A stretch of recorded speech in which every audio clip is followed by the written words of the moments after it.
Good morning, Raleigh. I'm Kayla G, and this is Rise and Unwind. Yes, we know it's a little early, but think of it as the calm before your day really gets going. We've got what's happening around town, what people are talking about, and a few things to help you wake up without needing that third cup of coffee yet. So stick with us. We'll ease you into the day the right way. This week, we've got this. And the results were astonishing. We found that 90% of those women shared that they've been impacted at work because of menopause symptoms. 62% of them say that those symptoms actually affected their ability to earn money. People really think that they have to be feeling bad for their blood pressure to be causing damage, that, oh, I feel okay, I'm not feeling sick, and so my blood pressure can't be an issue. Where the reality is that blood pressure, even if you're not feeling any symptoms, if it's elevated, can be causing damage to the rest of our body. Yeah, so gout is a serious and painful type of arthritis that occurs when uric acid builds up in the bloodstream. So one of the hallmark signs of gout is when the body reacts to that buildup of uric acid, often presenting as joint pain, swelling, redness, whereas uncontrolled gout is when a patient then starts to have frequent flares. So all that and more right here on Rise and Unwind Raleigh. Coffee trends somehow move almost as fast as fashion trends now, and this summer, iced coffee is getting a pretty major upgrade. We're seeing new flavors, layered drinks, and a lot more attention to the details that actually make a coffee a bit more memorable. Anthony Ragler is a U.S. Barista Championship finalist and coffee expert with Black and White Coffee Roasters, and is here with what's taking over the cafe menus all this summer.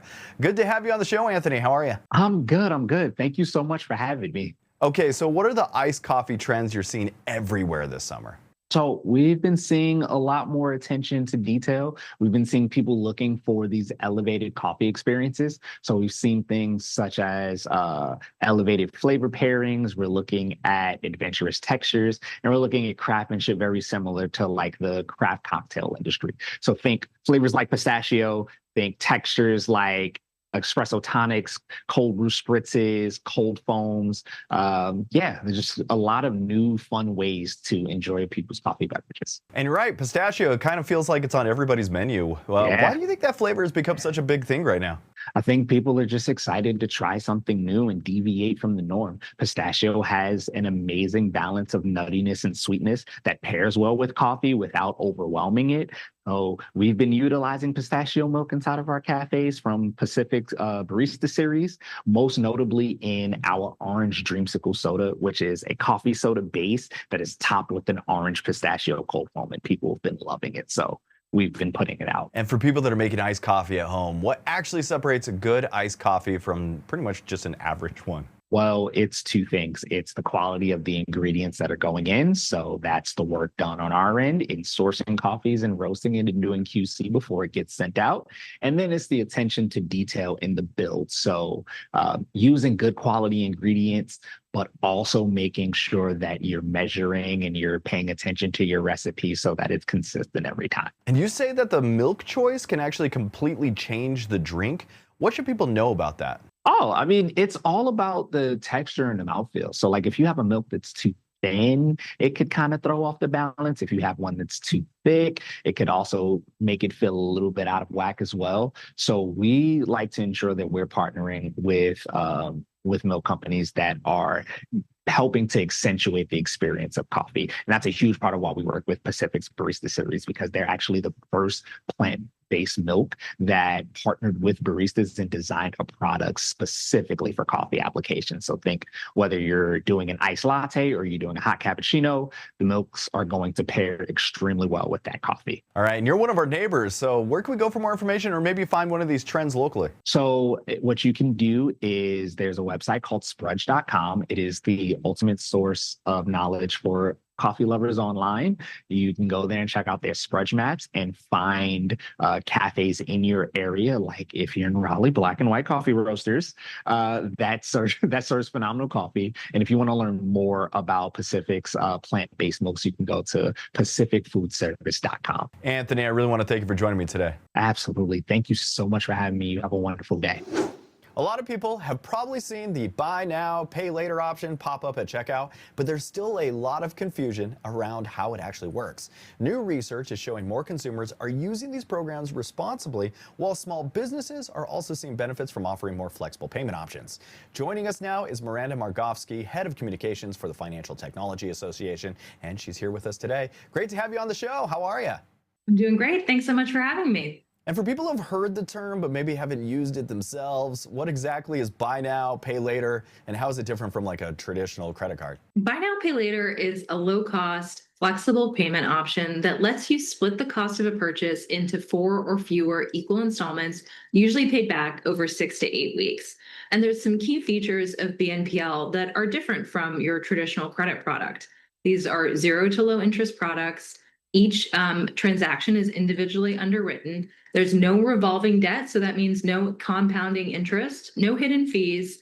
Average purchase price is around $135. And one of the key safeguards built into the product, late payers are paused from using the service until they complete their payment to prevent debt accumulation.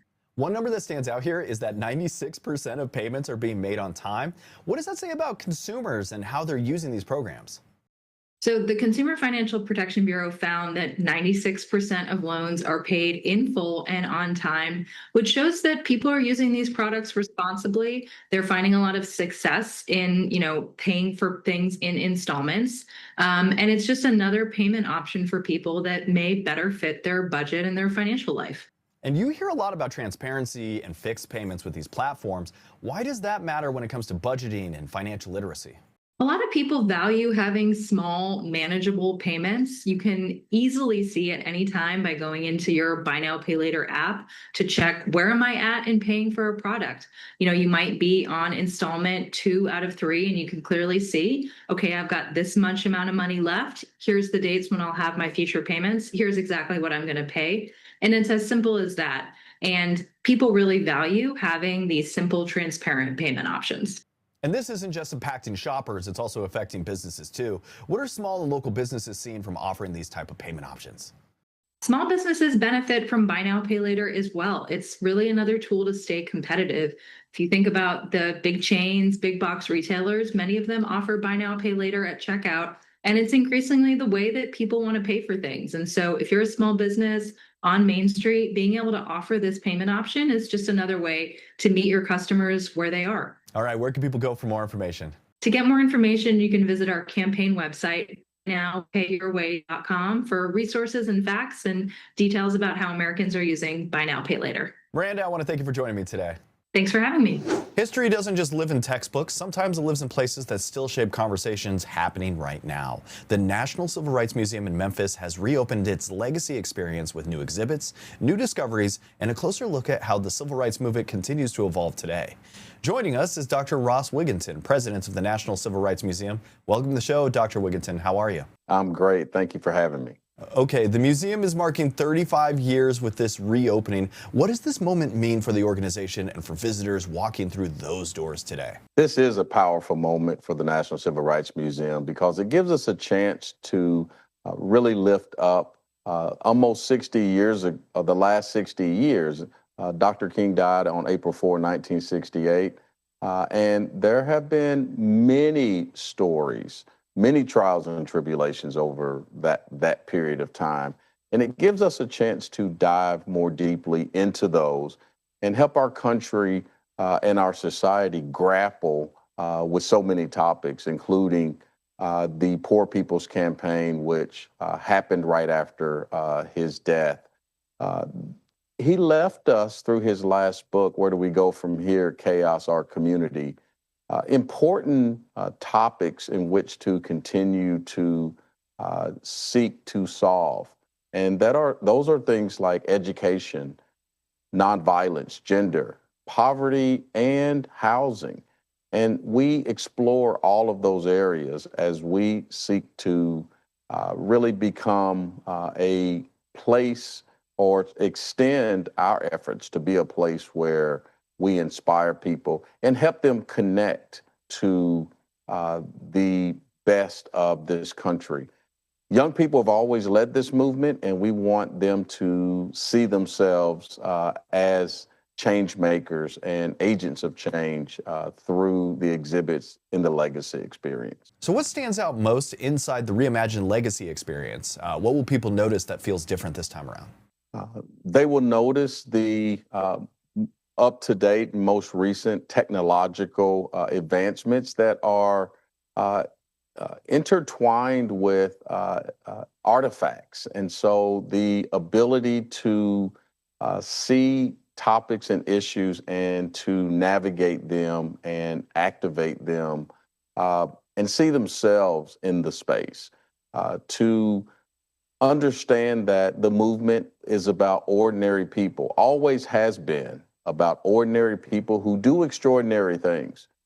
They will get a chance to witness moments in time that have happened in their lifetime so that they have an explicit connection with what it means to be your best self, what it means to be a citizen, and what it means to fight for justice. And there's been a lot of interest in the newly uncovered information that's connected to Dr. King's assassination.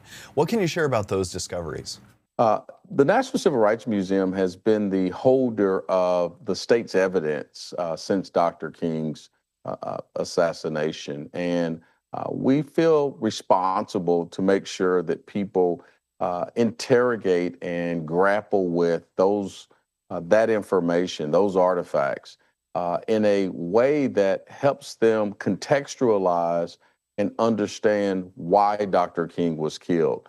We present this information and allow the visitor to determine for themselves issues around why he was killed and who killed Dr. King. One thing I find interesting is the focus on action and engagement. How are you hoping visitors connect with what they see there to conversations that are happening today?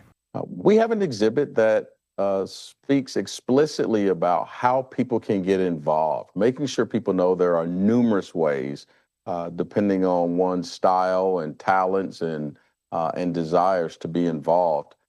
And our final exhibit is called Hope is a Discipline.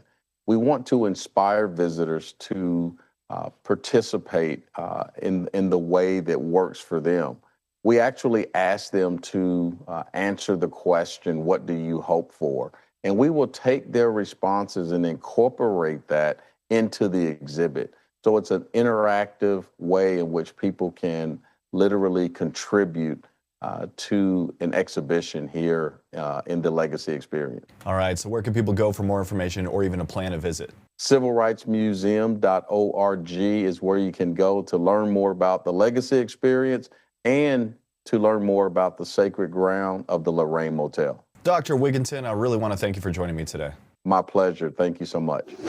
Gout affects millions of Americans, but doctors say many people may not realize when their symptoms are no longer under control. Frequent flares and ongoing pain can make daily life much harder than people expect. Joining us now are Dr. Suneet Grewal, a rheumatologist with East Bay Rheumatology Medical Group, and patient advocate Glenn T., who's sharing his personal experience with uncontrolled gout.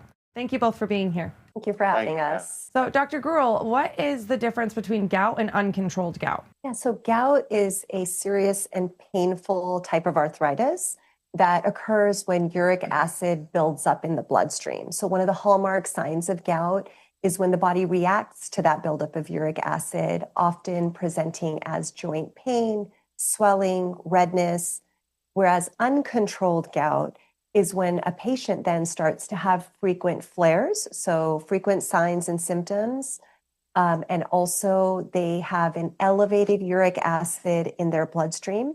Sometimes these patients also develop gouty nodules, which we call tophi. And what are some key warning signs that gout may not be under control? So the signs and symptoms that gout is not under control is when what I just described is occurring frequently. So if a patient has an elevated uric acid, so the American College of Rheumatology recommends that your blood uric acid be below 6 milligrams per deciliter. But if it's beyond that, and the patient is having 2 or more flares per year or has developed those nodules, then the gout is considered uncontrolled at that point. And what should people do if symptoms continue even while they're taking medication? So this is the point at which they really do need to talk to their physician, or if they have a gout specialist like a rheumatologist, to speak with them. One of the things I think that holds patients back from having those important conversations is there's a lot of shame and stigma around gout and misunderstanding about how gout develops. And so patients tend to think that this is related to diet or lifestyle, what they did or didn't do, when in fact, there's a component of genetics or how effectively the kidney is filtering out the uric acid. So it's important to understand that and then recognize and discuss this with one's physician. And Glenn, how did uncontrolled gout affect your daily life? Well, I started experiencing gout symptoms in the early 1990s, and it progressed to where the flares were more often. They occurred in different parts of my body. I had the tophi develop first on my right foot, and then further up my Achilles, both Achilles heels and different parts of my body, including my ear. And the way it affected me was that it was profound. I was missing out on family activities. When we went to the beach, different places, I was very conscious of, particularly my feet. I would bury my feet in the sand or wear socks and shoes a lot. And it was very, like I said, self-conscious. And it affected it, not just personally and at home, but also at work. There were times where I could not walk. There were times when we were on vacation and I was either confined to the sofa or the bed, and the pain was horrendous at times, unpredictable. Had to plan for possibly getting gout attacks when I traveled. So it was, like I said, profound the way it affected me. And what advice would you give someone dealing with frequent flares? The first bit of advice is to learn about the disease. There's so much that it is not only being researched, but is not known by the average public. And it's learning about it is important so that we can talk to our physicians. And that is key. Call your physician and explain what your signs and symptoms are and go from there and take his advice or her advice. And where can viewers go for more information? Yeah, so a reliable resource that we can share is goutquestions.com. Not only can patients learn about what gout is and what it looks like, but also provides a guide for meaningful questions to have that meaningful conversation with their physician. Dr. Grewal and Glenn, thank you both for being here this morning. Thank you so much for having us. Thank you very much. High blood pressure is one of those health issues a lot of people don't really think about until it becomes a bigger problem. The scary part is doctors say many adults may not even know they have it. During National High Blood Pressure Education Month, Dr. Ahmed Mohiuddin from Oak Street Health is joining us to talk about the warning signs, common myths, and what people could do to stay healthier long term. Hi, doctor. How are you? Hi, nice to meet you. I'm doing well. So, doctor, high blood pressure gets called a silent condition a lot. Why do so many people not realize they have it? Yeah, we often call high blood pressure the silent condition or even the silent killer because most people have no symptoms at all when their blood pressure is high. So people kind of think that they're supposed to have chest pain or blurry vision or headaches or something, but most people don't have any of those symptoms and their blood pressure is consistently high. So unless you're really getting your blood pressure screened by your doctor, or if you're checking your blood pressure at home, then you might have high blood pressure and not even realize it. Thankfully, with routine screening, there's lots that we can do to prevent high blood pressure or to treat it when it's found really early. And what are some of the biggest misunderstandings people still have about high blood pressure? Yeah, I see misconceptions about high blood pressure every day in my practice. So first of all, just to reiterate, people really think that they have to be feeling bad for their blood pressure to be causing damage, that, oh, I feel okay, I'm not feeling sick, and so my blood pressure can't be an issue. Where the reality is that blood pressure, even if you're not feeling any symptoms, if it's elevated, can be causing damage to the rest of our body. The second misconception that I see is people have a family history of high blood pressure. They see their parents with high blood pressure. They see their grandparents with high blood pressure, and they think, oh, it's just some sort of inevitability that one day I too shall have high blood pressure. When again, the reality is that there's lots that we can do to prevent high blood pressure. There's lots that we can do to treat high blood pressure as well. And then the third misconception that I see is that some people need medicines for their high blood pressure. there's this misconception that's out there that, oh, all medicines cause side effects, and once I start on medicines, I'm kind of relegated to a life full of side effects. Where in fact, there's lots of different medicines that we use to treat high blood pressure, most of those with little or no side effects at all. So we tailor that approach to you so that you can have your blood pressure managed and have little or no side effects at all. So when it goes untreated, what kinds of health problems can it lead to over time? Yeah, unfortunately, high blood pressure untreated can cause lots of things over time. So I think about it, I think about the body with the circulatory system. You've got blood vessels that go down to your feet, that go up to your brain, and they cause, your blood vessels are feeding your vital organs. And so when the pressure is high in those blood vessels, then that can cause damage to those organs. For instance, when you have blood vessels that go to your kidneys and the pressure is high in those blood vessels, that can cause kidney disease or even lead to dialysis. You have blood vessels that go up to your heart. When that pressure is increased, then that can cause heart disease or even a heart attack. And then lastly, you've got blood vessels that go up to your brain. When the pressure is high in those blood vessels, that can cause a stroke if it's high enough or sudden enough, or it can lead to or predispose you to dementia as well. And for someone trying to get healthier, what are some realistic steps they can start taking to better manage their blood pressure? Yeah, thankfully, I talked about some of the things that blood pressure can cause, but thankfully there's lots that we can do to prevent blood pressure from elevating or from treating early blood pressure as well. So first of all, I talk about nutrition. So eating fresh fruits and vegetables, really avoiding processed and ultra-processed foods. We have a little bit of an awareness of what those are, but avoiding processed foods, when you eat those, look at the labels.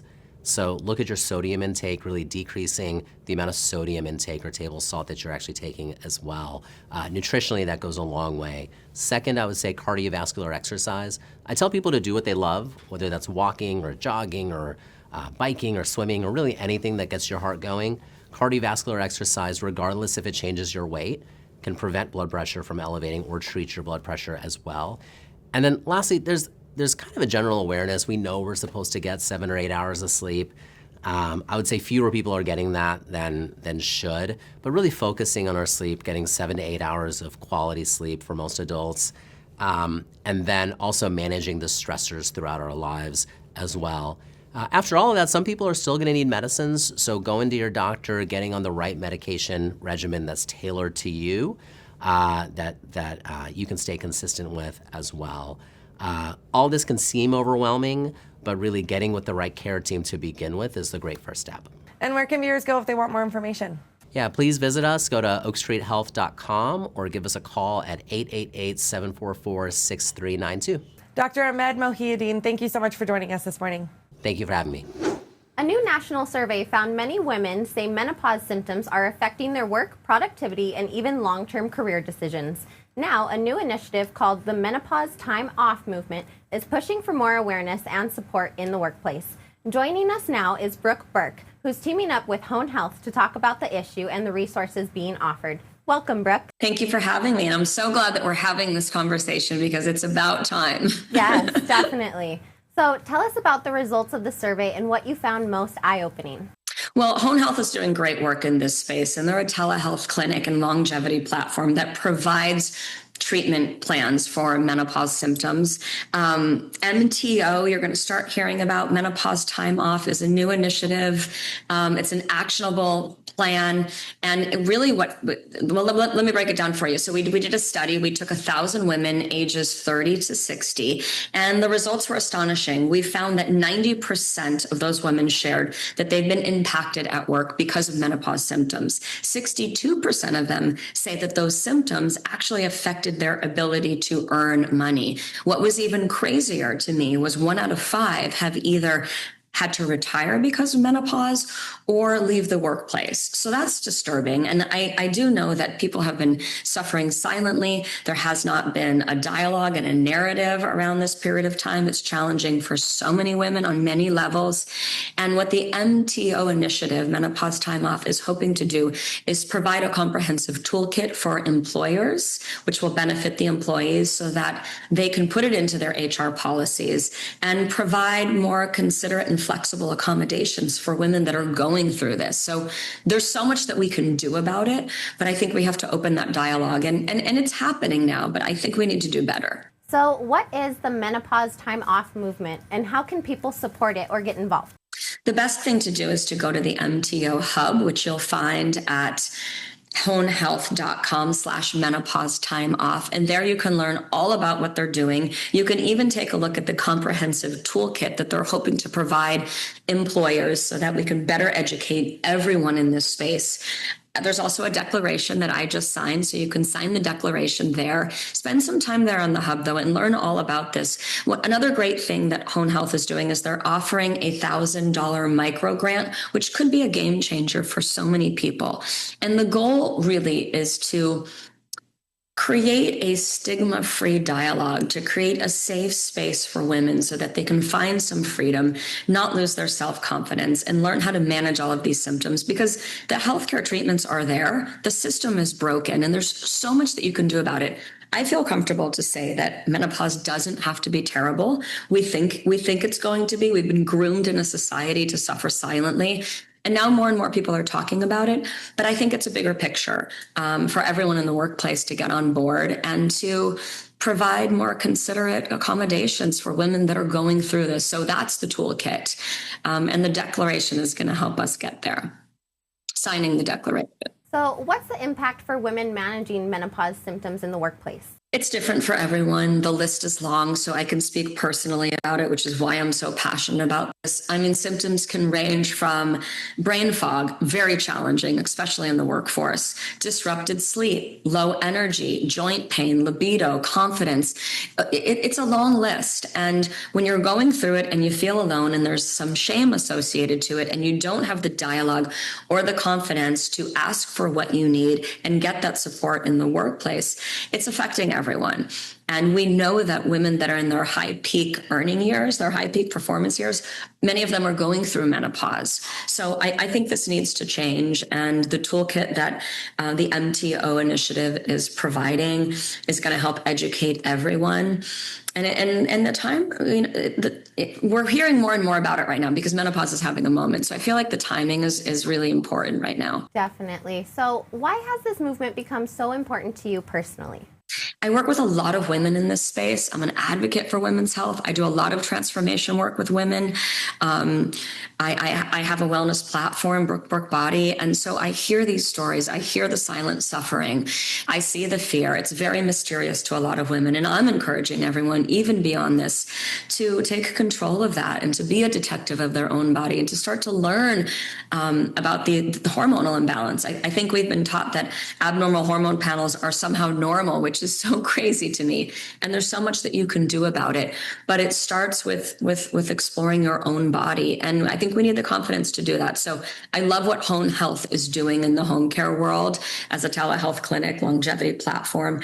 The treatment's there. We just need to open up the dialogue and raise awareness so that we can start treating these symptoms and, quite honestly, managing them in a higher capacity. So where can people go for more information? The best place is the MTO Hub, which is honehealth.com/menopause time off. All the information is there. The toolkit is there. The declaration to sign is there. And the opportunity to apply for the $1,000 micro grant. Brooke Burke, thank you for joining us this morning. Thank you for having me. I appreciate you. Alrighty, Raleigh, that's going to do it for this week's Rise and Unwind. Hopefully you're feeling a little more awake, or at least one step closer to it. Thanks for starting your morning with us. And if you want more in between shows, you can always find us on socials at Rise Unwind, and we can keep hanging out. Until next time, have a great morning, Raleigh.